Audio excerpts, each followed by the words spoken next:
everyone and welcome to another Japan vlog. My name is Neko or Martina and we spent the last days traveling through Kyushu, but today it is time to check out and say goodbye to Hakata. I have to admit, I'm a bit sad. The hotel was really nice and I enjoyed my time exploring Kyushu. As I said before, I really want to come again and see even more places. But yeah, it's time to go back to the popular tourist places and the crowds. In those terms, Kyushu was perfect because nothing felt too crowded. But yeah, we went to the train station and waited for our Shinkansen to bring us to Kyoto, which is an around 3-hour drive with one train switch in Shin Osaka. Did you know that Osaka is one of my least favorite cities in Japan? I also only went to USJ this time. But if you have any nice spots in Osaka, let me know. Maybe I will give it another chance. We had a cooking class set for today, but I have to be honest, our Kyoto itinerary felt so full and I just wanted to enjoy a cozy day exploring some food spots and stores, as it's my third time in Kyoto and I know most of the famous sightseeing spots already, so we cancelled the class. The first thing we did was leaving our stuff at the Watermark Hotel in Kyoto. It is a really beautiful hotel and the price was pretty okay because they had a good deal on booking.com. It was so clean and the room was quite spacious, a thing we would miss in Tokyo. We decided to walk downtown to visit one of my favorite Gyoza places, which just opened on that day, and I came here with my family in 2019 because they had vegetarian Gyoza options and I really enjoyed the walk there. Kyoto is just everything. It is such a beautiful place and everything looks so beautiful. So after this nice little walk, we arrived at the Gyoza place and I was a bit surprised that there was a queue already, even though they didn't even open. But we came early, so we still got a place, and oh my god, I'm so sorry, but my recordings on this day are a bit off. I hope you can forgive me. And it was as good as I remembered it and the staff was very kind and welcoming as well. We got the signature gyoza with a cucumber salad and also tried some other sorts of gyoza. I was so happy to be back to this place and I can only recommend it to you. After the meal, we noticed that we arrived to the newly opened Nintendo store. We've been to the one in Tokyo, but I really wanted to see this one as well, but you had to pick up tickets with time slots or else there was no way to enter, so we decided to skip this instead. It was so crowded.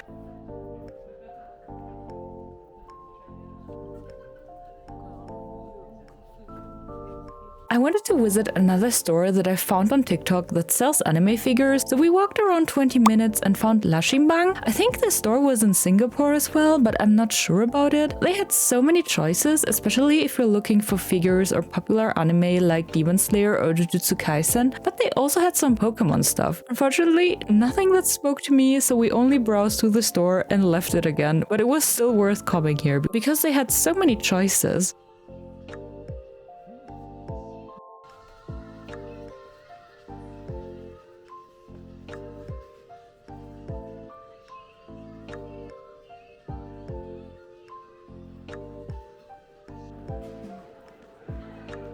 And I really love all of the cute stores here in Kyoto. I also saw that they had a Kumonocha Café here. I see this place all over TikTok because they are famous for the cute cloud desserts and I really wanted to know if it's worth the hype. When we arrived, it wasn't as crowded, but more and more people came and we ordered what we wanted. I got one of the last cloud desserts and a matcha latte, and Kevin got an iced coffee and an Earl Grey cake. Look how cute everything looks, and oh my god everyone, the cake was so good. It was so delicious and not too sweet and so soft, and it tasted like chocolate. I was in heaven. The matcha was nice as well, even though I spilled it all over my stuff. The girl next to me was so kind and she helped me with all of this mess. I felt so clumsy, but the tables are just so small and I felt like a giant. I was so happy that we visited this place and the hype is definitely worth it. I also wanted to visit another food spot, so we walked there. So enjoy those impressions of Kyoto streets because they're just so cozy and beautiful.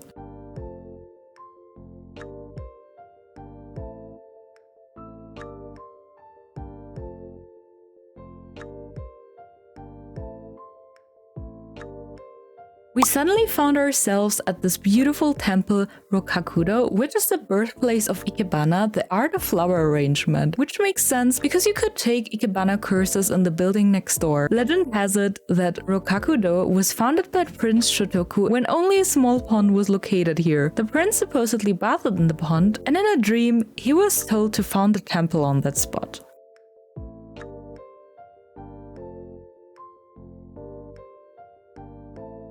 We arrived in our next destination in this beautiful green mall-like building, which looked so modern, and I found this spot on TikTok as well. It is called THISIS SHIZEN, where they make art out of ice cream. In the beginning, I thought the beautiful ice cream was sold out already, but they still had a special autumn version, which cost around 1,600 yen if I'm not mistaken. To be honest, I didn't think I'd ever spend that much on ice cream, but here we are. This whole place is so aesthetically pleasing for someone who loves plants. The decorations were made out of red bean paste, which I really like, and they put everything together in the end. But as always, I felt bad about eating this piece of art. Kevin got the dango because we all know I don't like dangos that much. But the decoration and the ice cream were so delicious. I'm so glad that we came here, and I think I really want to come here again.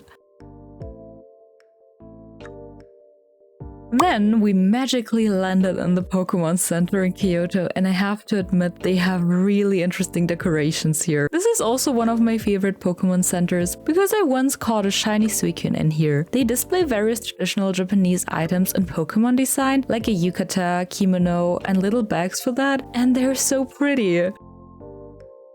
As always, we looked around, but I didn't find anything that I wanted to buy, so we went downstairs into a bookstore and looked into a few art books. So beautiful! I really love art books, and they had so many choices.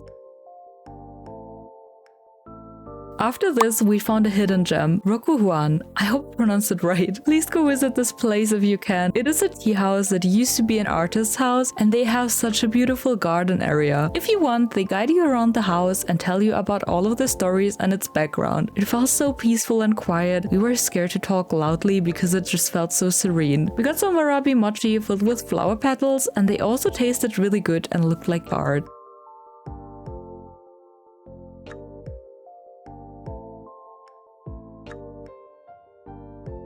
Also, this glass is so unique that if it breaks, it can't be replaced, so I felt a bit anxious around it as I'm so clumsy. Then it was time for our last stop of the day, and we wanted to visit a temple illumination. Again, we walked to this place. I feel like you have to use the bus much more often in Kyoto, and I often prefer to walk instead. We arrived at the temple and it was quite nice. It looked mysterious, and they lit up this beautiful pagoda at the Toji temple. There was a big hall with statues that you could enter, but you are not allowed to film in there.